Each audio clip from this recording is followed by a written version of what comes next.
All right, welcome back, Cherry Blossom family. It is Friday, and today is Friday with Friends, as you know. Today we have a lovely guest, Blakely Barker. She is I'm about to say real estate agent, insurance agent with, like she's not so real estate.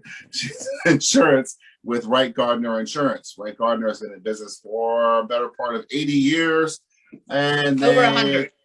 Over 100. Yeah, Oh, yeah, okay, I'm shortchanging 1914. you.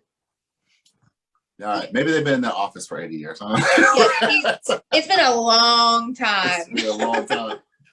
So you do all different types of insurance, personal, medical malpractice, business insurance of different kinds. You work contractors. There's one that was and two that were in bonding and cyber liability, which is kind of cool. I don't know if most people know what any of those things are. So we'll kind of get to that. We are a very good company. They are very reputable, a great staff, great group of people. I went there one day and everyone was very welcoming. Thank you. So, Blakely, welcome to our little show. Like, we got about 3.5 followers, but Oh Lord. but they're all tuned in now. So tell us about yourself. Tell us your story and what led you to insurance. Well, let's see. I've been at Wright Gardner for 12 years now. I was in the healthcare field. Prior to that, I ran a physical therapy office, sort of like did their marketing and patient care coordinating, that type of thing. I actually met Christian, who is the owner of the agency, at a BNI, a networking meeting. It's funny how networking happens, man. Met him at a meeting, and he kept saying that he thought, that I would do well. And I sort of just was like, well, I mean, I can make my own hours. You're looking at a structured job versus sort of non-structured. And I thought, my parents were furious with me for giving up, that real stable sort of place to sort of jump into the water. But I did. And fast forward 12 years, I'm here now, and I absolutely love what I do. It is perfect for my personality and how I operate. I've loved every minute of it, and I complain because I'm tired and I work hard and all that, but I truly love it because it's something different every day.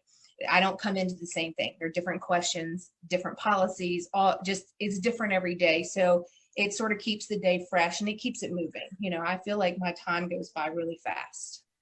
So there really is no typical insurance day, as you're saying. No, especially after any kind of storms, any kind of weather. Oh, yeah. Okay. Yeah. When that happens, I'm like, oh no. So where does the bulk of your business come in? Like, is like the business side, the personal side? So Wright Gardner, like you were saying, is a very broad agency. We have, the bonding, we have the personal lines. We partner with a health insurance firm to handle health insurance. I specifically am in the commercial department, so I just deal with businesses. Okay. I have it's not a niche, but I have sort of a specialty, I guess, in the professional side. So I have some contractors and some blue collar and things like that, which is fine. But most of mine, I want to say probably 65% is in professional services. Okay. Yeah. So I try to stick around.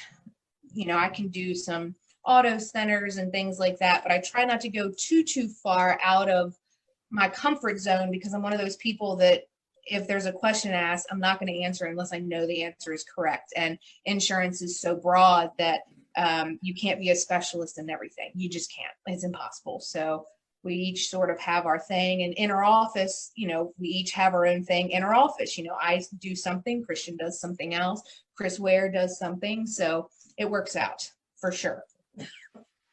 So what is the difference between an insurance company and an insurance agency?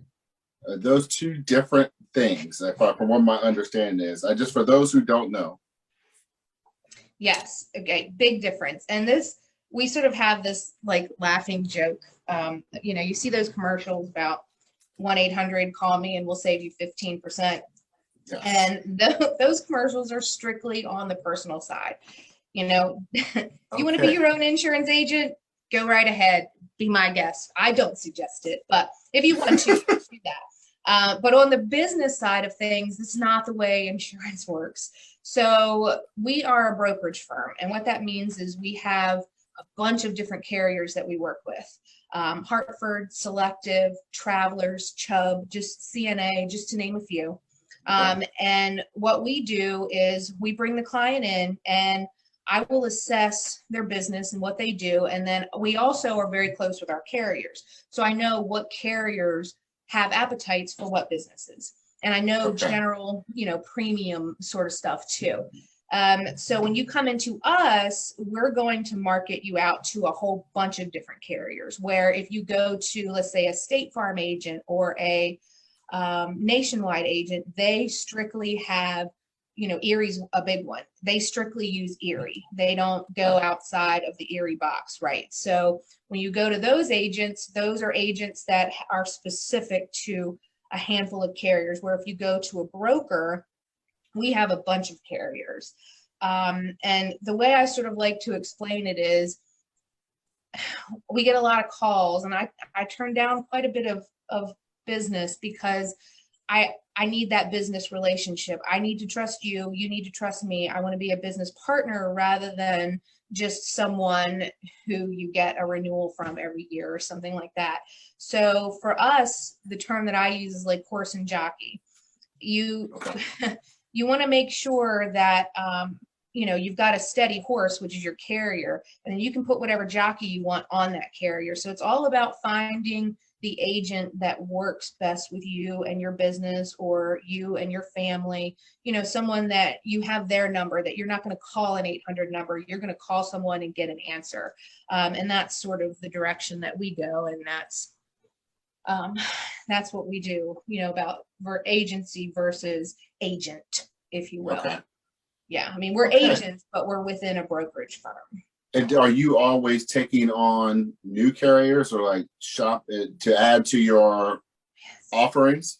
Okay. Yes, that's a great question. We do it all the time. I just got an email from Christian yesterday, adding another carrier that we can use for inland marine coverage. So we're constantly refreshing our lists depending on what the marketplace looks like. I'm always looking for carriers to do work comp, outside of the box sort of things, because I like to come in and look at things from a holistic view rather than just look at the insurance. I like to look at the things that are ancillary to the insurance because it all sort of coincides.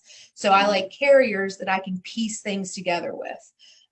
So that's another good thing about us, is that we're constantly evolving when it comes to our carrier appetite and our carriers that we use.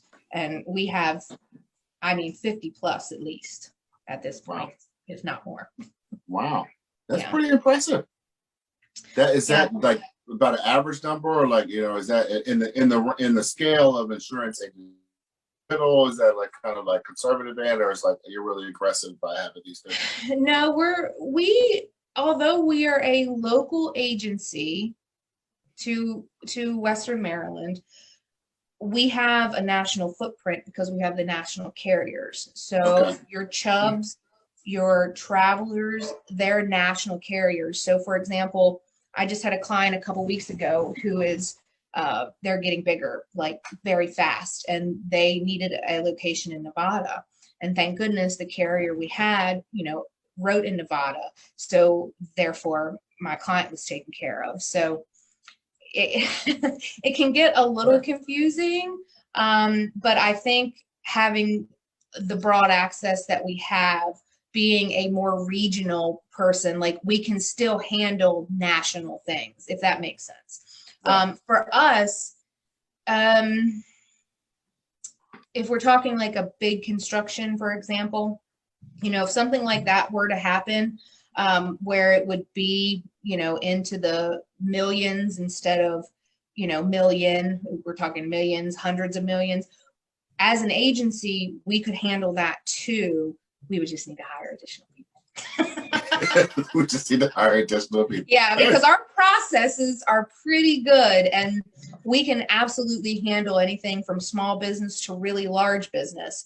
Okay. We sort of cookie cutter the agency. Christian does that too. You know, he's not one of these people that is real worried about what a lot of outside people think. He maintains our office, and he's always looking for things to broaden how we operate. So I really like where I am and what I do. So yeah, I could tell. Like, you're smiling through the whole interview. It's awesome. yeah.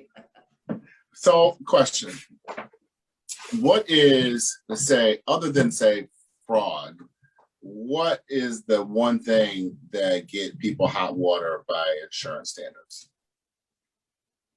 What do you mean other than Like, you know, how can you sort of, once you, like, you're in your insurance policy, everything's going well, everything, you're fine. Like, you can't really screw it up. Like, once you just pay it, it's like, you know, you're good. Unless you do yeah, something fraudulent, you're fine.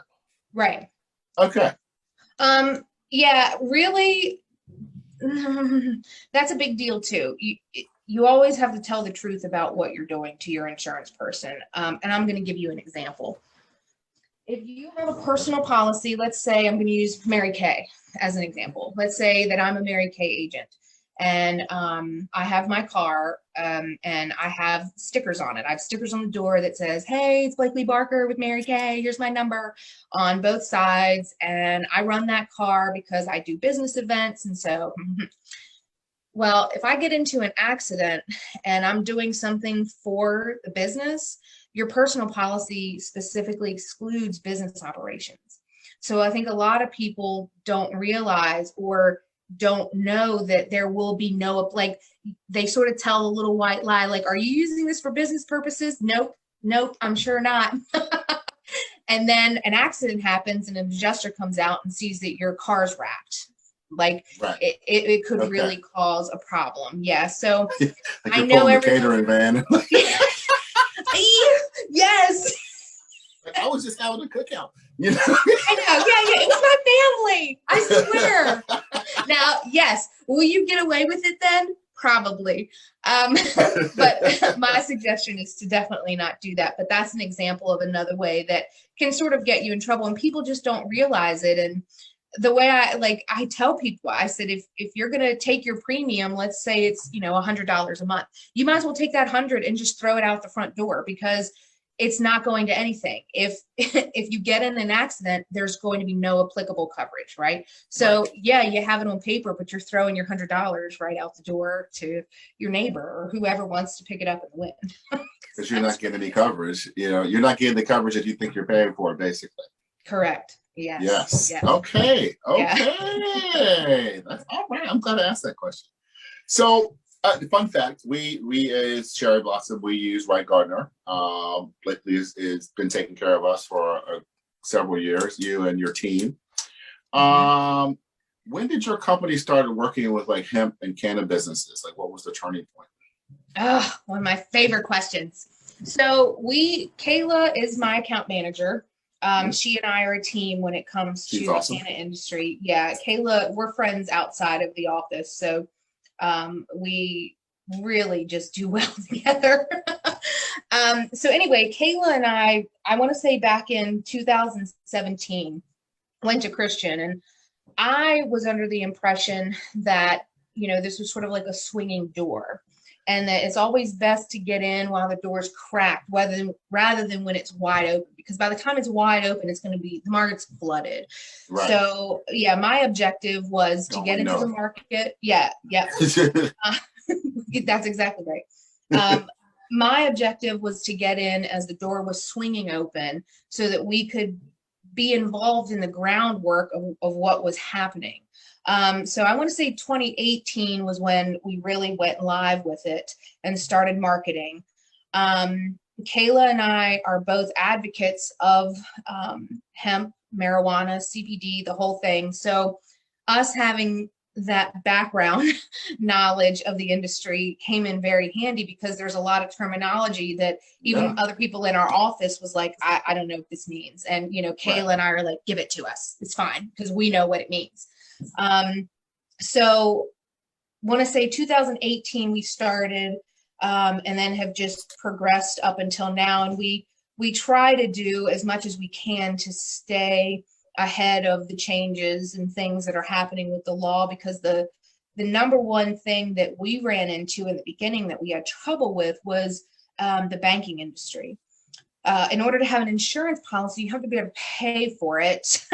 And, you know, if you're down in Annapolis, you're not going to want to run to Hagerstown to pay a bill in cash. So there's a problem. So for Kayla and I, just like the way we look at other businesses, we took a holistic approach. So we're like, okay, what if we could bring to the table not only the insurance piece, but the banking piece too? So we partnered with a guy over at Bulldog Federal, and we were able to bring the solutions to the table, because that's what people in this industry are looking for, solutions, because the hoops of fire are so small and they're so hard to get through that any types of solutions anyone can provide is a pretty big deal.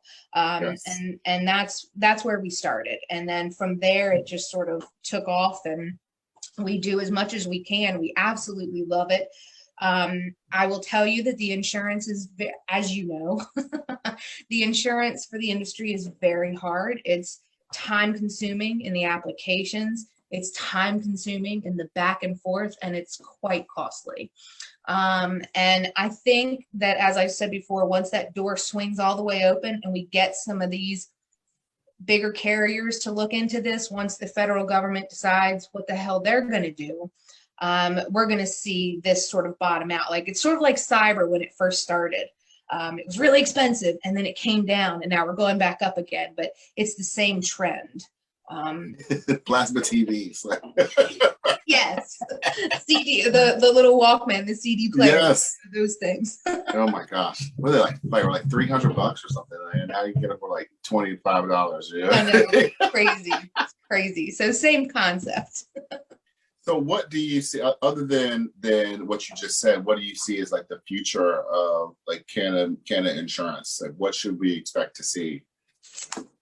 I think you're going to expect to see hard regulations. You're going to continue to expect to see these long, lengthy applications, which, you know, that's another thing Kayla and I do. We don't just leave you guys to your application. You know, we're like, I don't care if you have questions on every single question, call me and we'll talk about it. I don't see it changing anytime soon, unfortunately. Like I said, unless there's a dramatic shift with the federal government, then I can see things sort of easing up. But because all Canada insurance right now is in the secondary market or the E&S market, we're not going to see any movement until there's some players on the other side that come in, you know, more players. Right. Yeah, and CanAssure is the company that we use most often. And of all the carriers, they're the ones with the easiest applications. I think theirs are like 7 or 10 pages. Some applications we've seen have been like 15 to 18. That's the easiest one. That's funny. Yeah, because they want to know they want to know what time you get up in the morning. And if they don't like your answer, they're going to come back to me. And, no, we don't want that.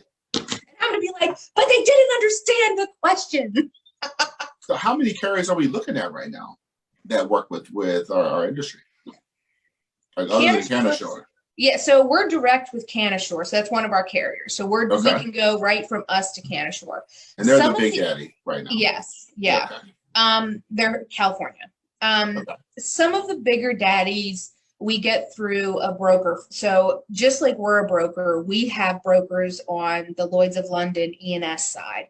And then these guys are our underwriter, and they handle everything, but they're going to another insurance carrier for their stuff. So we have, I want to say, 4 or 5 other players on that side, but that's all. And I will get quotes. You know, I'll check a couple on that side, and then I'll check CanAssure. But most of the time, CanAssure is successful at getting the business because their premium is in line, and they understand because that's what they do. So it's always better when you have a carrier that understands what you do versus one that might dabble in the construction field or professional liability or whatever. CanAssure, I mean, it's in the name. So They especially understand. in this industry, because like you said, there's so many people who still don't understand what we're talking about. So you got to kind of like, well, okay, let me start from the beginning to give you, so it does help when you are talking to other companies who get it, who can speak your language and keep the conversation flowing. It helps tremendously. Yes, when there's a carrier and an agent who understand your business, that is a recipe for success.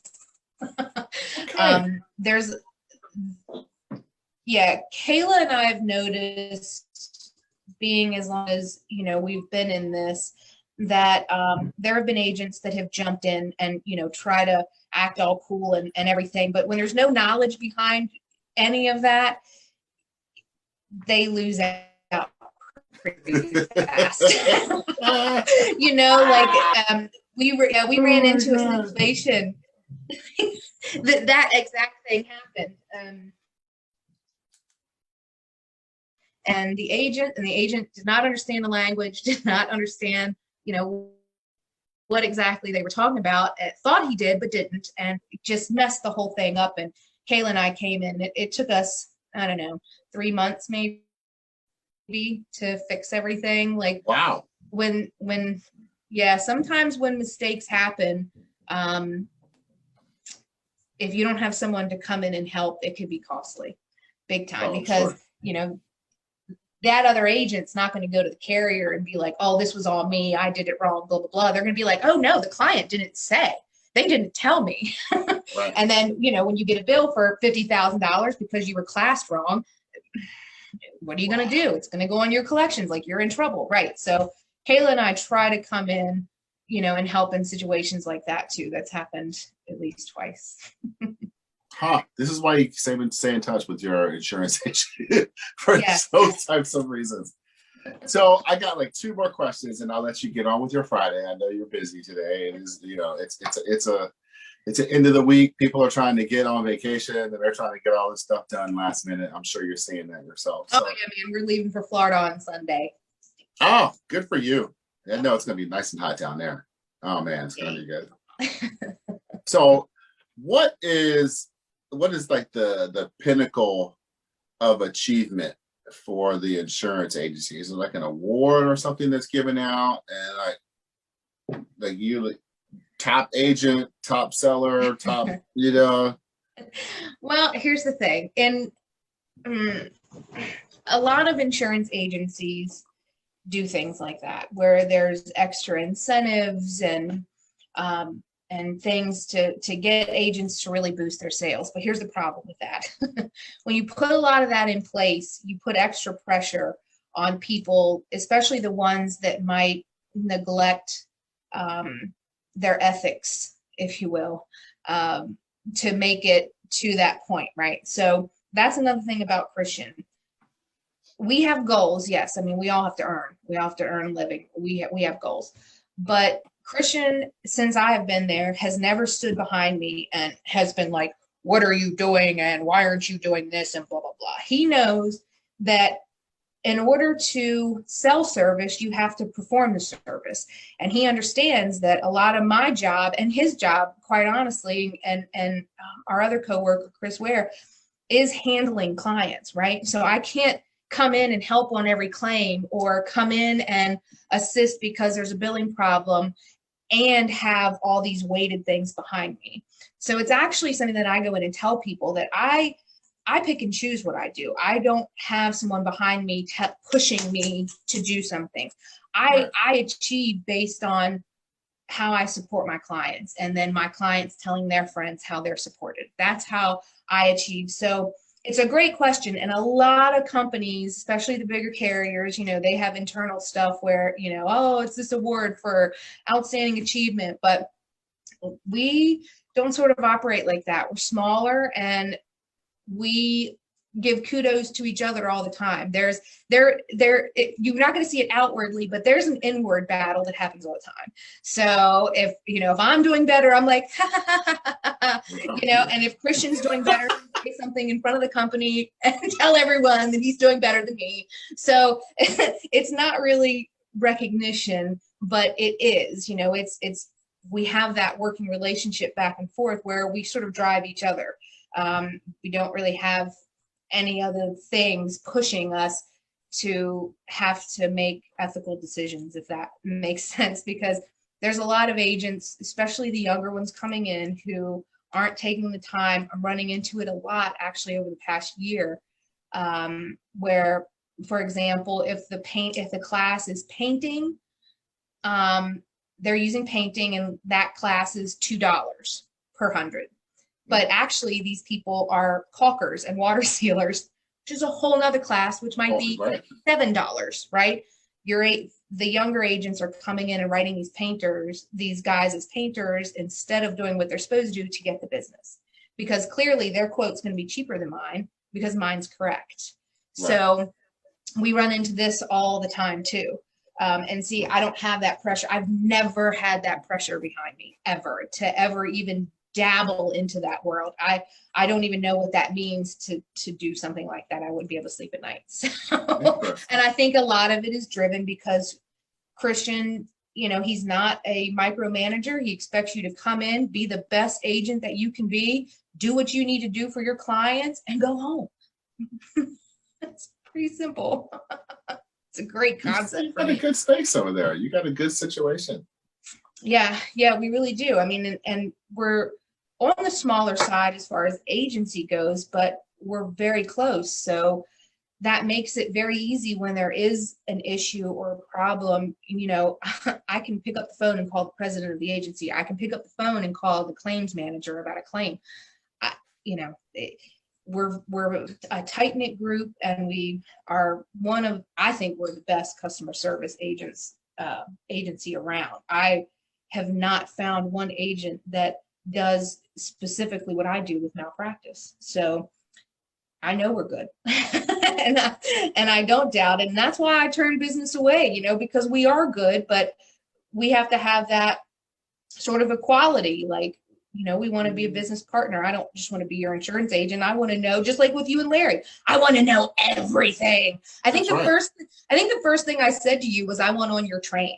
Wherever your train's going, I want to go on that train. Well, the train has made some turns since then. And I was serious. We didn't kind of get you back on board to kind of let you know where we're going. Yeah, I'm in the caboose. So I asked you that question about like achievement and things like that, because when I was in real estate, there was like, this is, even in the magazines, such and such agent of the year, and this, and I don't know if there's a governing body that sort of, answer to, like, I guess it's probably Department of Licensing and Regulations and such, but. Well, it's actually, we have an insurance commissioner. You sure? Okay, the insurance commissioner. Okay, that's right. I was chosen last year. At the end of 2019, I was chosen for a 2-year term on the producer advisory board for the state of Maryland. So that's the governing body of us. Okay. And we just had our meeting this week. We meet quarterly. Like I said, it's a 2-year term for me. We discuss all things insurance that is going on. There's life and health, and what I do is property and casualty. And, we discussed changes. We talked about when COVID hit, about making sure that people's licenses wouldn't expire. Everything was automatically renewed no matter what, all those sort of rapid changes. Right. And I really like having my hands in that, being a part of that, because it just keeps you in the know. And then I'm also pretty good at figuring out where we're going to. So that's our governing body, and I'm part of that. I'm proud to say that. And they don't give out awards. That's an achievement in itself. They wouldn't have asked you, you know what I mean, if they didn't think you're worthy of being there. So congratulations. Yeah. Thanks. And I got to congratulate Christian too, because like you said, he spied your talent, a decade or so ago, and like, here you are, you're flourishing, you're doing your thing. He's like, exactly what he saw in you, you're kind of, flowered into. So that's incredible. Yeah, I certainly hope so. I mean, well, you're still there. So that's right. I'm still trucking. Still there. So this is it. Shameless plug. Yeah, you kind of gave it a little bit earlier. You threw some stuff out there, but tell people like where to find you and how you can help them, and what services you may offer. And just like again, don't be modest either. Tell them how great you are, because you guys are. I will. I know we're great, and we are, and that's either my sister got me a shirt that says "I'm not for everyone." And it's so true. There has to be a good fit. I'm looking for businesses that view me not as someone who's taking their money each year, because I'm very particular about making sure that the businesses that I am the agent on, that they are taken care of. Like I highly pride myself in the work that I do and how good I am at it. I'll go to bat for you in a hot second, and I will fly off the handle in a hot second too. So it's sort of good and bad. But for Kayla and I, we're just looking for people who view us as business partners. We're going to want to crack open your books and see what's going on. And that's how we can protect you. If if you don't disclose things to me, I can't protect you. And something else that I will leave everyone with is, if you own a business right now and you don't have cybersecurity, you have to get it. And I know it sucks. Okay. And I know it's more money out of your pocket right now. And I know it's bad, but you have to have it. They're actually trending more on the small to medium-sized businesses right now. And I've been through more cyber claims in the past year than I have my entire career. So when you say that, what does that look like? Like, people just getting their business information stolen and used against them, or like not just holding your stuff for ransom, but like taking your back office information and like it disappears, or they just kind of copy it and use it? Like what is happening? They hold it. There's been everything from ransomwares where they'll come in and shut your system down, and they're going to hold all your information for ransom. And I don't care if it's on the cloud, I don't care where it is, it can be taken. They're holding the information ransom.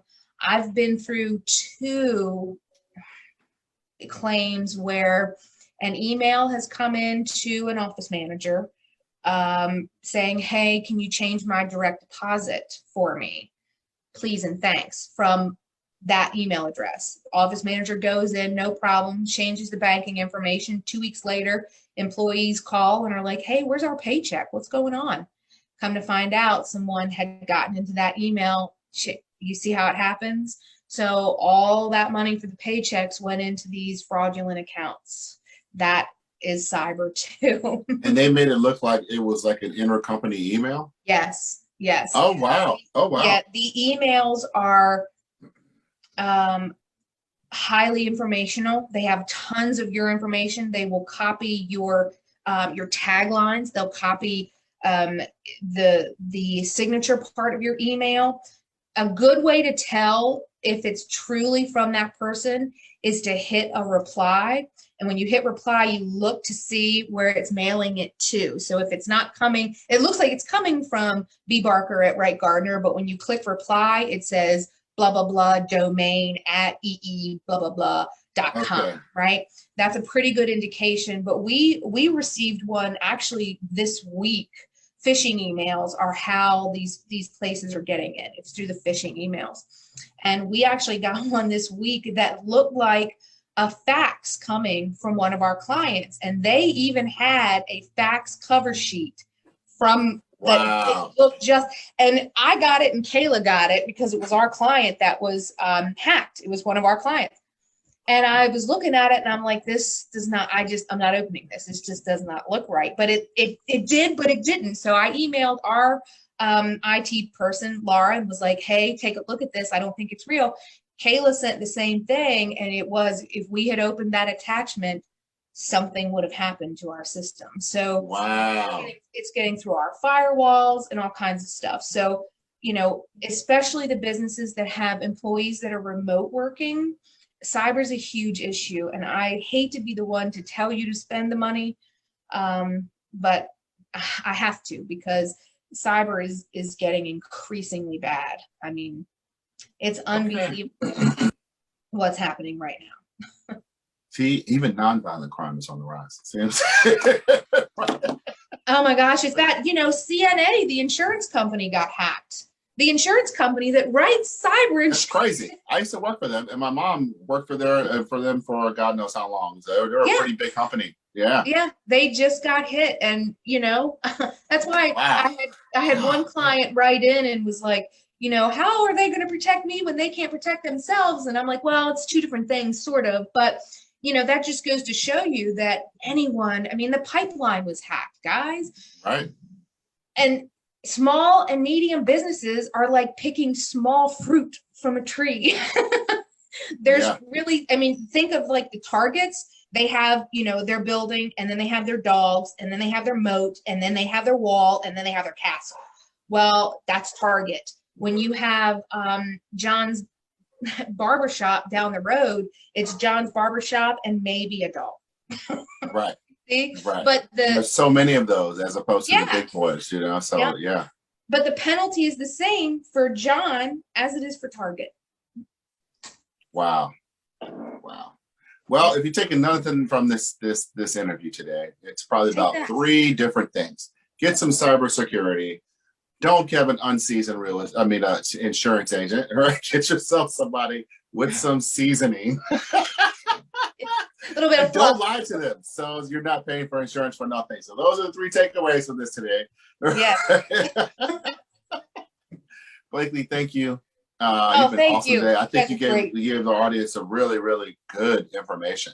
Usually our interviews aren't this long, but like there's so much that regular people don't know about it, other than just I rather write the check. There's so much that we don't know. So I'm glad you're here to answer these questions for some of us lay people. No problem. I love it. I love it. Good. If you guys have any questions for Blakely, you can't get her directly, write them here in the comments, and we'll make sure she gets them and pass them on. Please forward this to your family, your friends, or anyone that you think that may benefit, other business people, your colleagues. But until next week, just please forward this on, like, subscribe, share, and comment as always. Thank you so much, and we'll see you next week. Thanks, B. Thank you. All right, you're welcome.